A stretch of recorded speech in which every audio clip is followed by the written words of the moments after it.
तो नमस्कार हमारे प्यारे और मेहनती स्टूडेंट।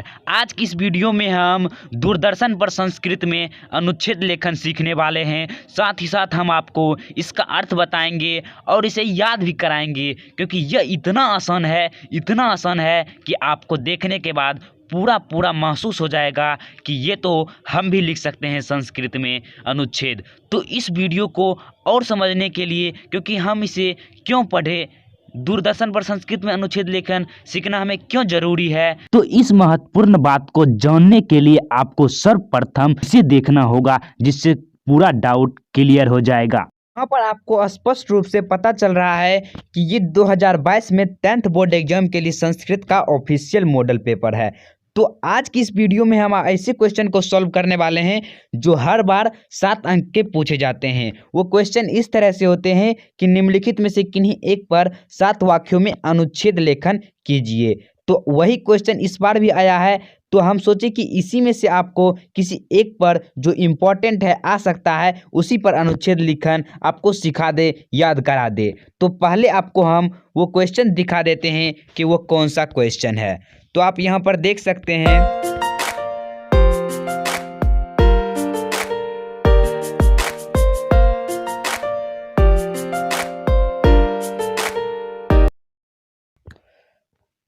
तो वो क्वेश्चन यहाँ पर है। ये 3 नंबर में पूछा गया है क्वेश्चन।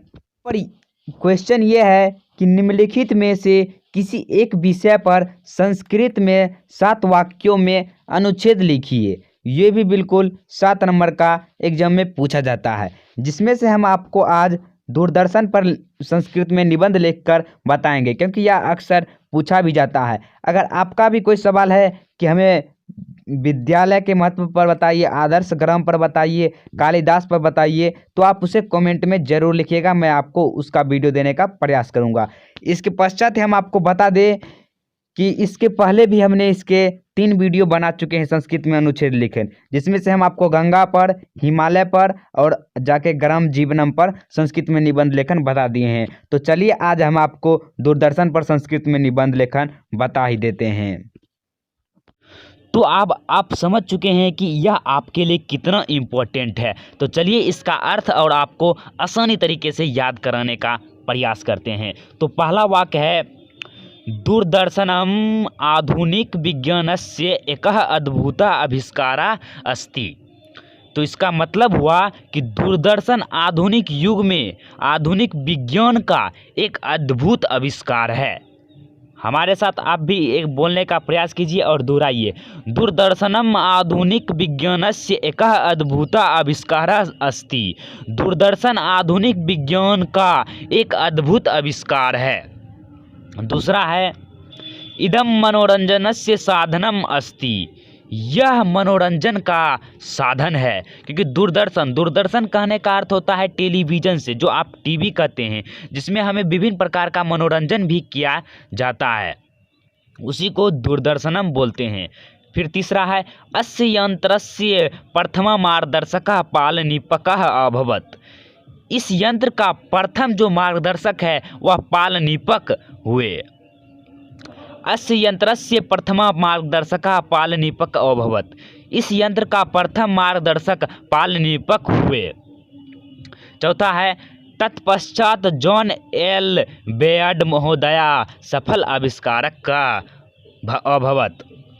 उसके पश्चात जो है John L Baird, John L का मतलब होता है लोगी है, जॉन एल लोगी, इसका आविष्कार किया था दूरदर्शन का। तो इसमें हो जाएगा इसके पश्चात जो है जॉन एल बेयर्ड महोदय ने इसका सफल आविष्कार किया था। दूरदर्शन का आविष्कार किसने किया था? दूरदर्शन का आविष्कार जॉन एल बेयर्ड ने किया था। आपका ये भी क्वेश्चन एक बन सकता है।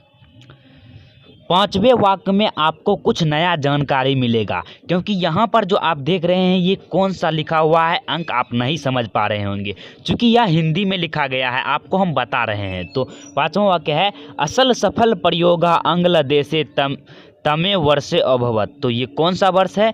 तो ये 1935 का वर्ष है। ये हिंदी में लिखा गया है। यहाँ पर आप देख सकते हैं, देखिए एक को आप कैसे लिखिएगा, एक को कुछ इस तरह से लिखा जाता है, 2 को इस तरह से, और 3 को इस तरह से, 4 को इस तरह से, 5 को इस तरह से, लिखा जाता है, यहाँ पर आप देख सकते हैं। हिंदी में इस तरह से लिखा जाता है अंक को। तो इसका सफल प्रयोग आंग्ल देश के द्वारा जो है 1935 ईस्वी में हुआ था। 6 नंबर का वाक्य है सम्प्रति प्रायः सर्वेषु संपन्न गृहेषु दूरदर्शनम विराजते। यह देखा जाए तो सभी संपन्न घर में दूरदर्शन विराजमान है। सम्प्रति प्रायः सर्वेषु संपन्न गृहेषु दूरदर्शनम विराजते। अक्सर देखा जाता है कि सभी के घरों में दूरदर्शन जो है विद्यमान ही रहता है, विराजमान ही रहता है। 7वां वाक्य है इदम मह्यम रोचते।